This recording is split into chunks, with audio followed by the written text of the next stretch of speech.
Usai ditabrak oleh truk pengangkut mesin pemanas buah sawit beberapa waktu lalu, mulai Jumat pagi jembatan Kapuas 2 mulai diperbaiki dengan melakukan proses penggantian dan pengencangan baut rangka atas atau ikatan angin dari jembatan Kapuas 2. Dinas Pekerjaan Umum Provinsi Kalimantan Barat melalui Kepala Bidang Bina Marga, Syarif Amin mengatakan, untuk jumlah baut yang akan dipasang sendiri berjumlah 236 baut, di mana proses pengerjaan akan memakan waktu 3 hari.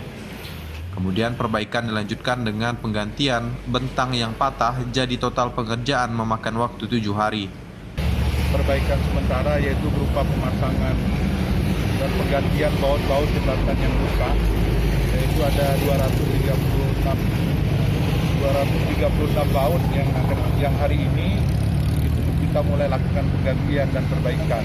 Dan ini penggantian dan perbaikan ini memakan waktu sekitar 3 hari.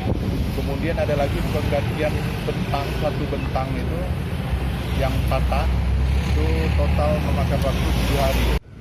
Adanya proses penggantian sementara dilakukan untuk menghindari kerusakan yang lebih parah dari jembatan Kapuas 2. Syarif Amin pun meminta untuk tronton dengan muatan berlebih untuk tidak melalui jembatan Kapuas 2 terlebih dahulu, sampai jembatan ini diperbaiki secara permanen.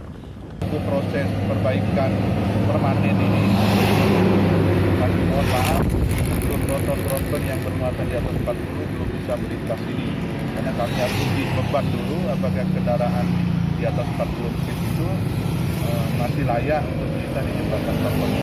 Sementara itu, untuk proses fabrikasi bagian jembatan yang akan diganti, Syarif Amin mengatakan dibutuhkan hingga waktu 2 bulan, hingga keseluruhan bagian dibuat dan dikirim. Adapun total batang ikatan angin yang diganti berjumlah 40 batang ikatan angin dikarenakan hanya 40 batang yang mengalami kerusakan parah.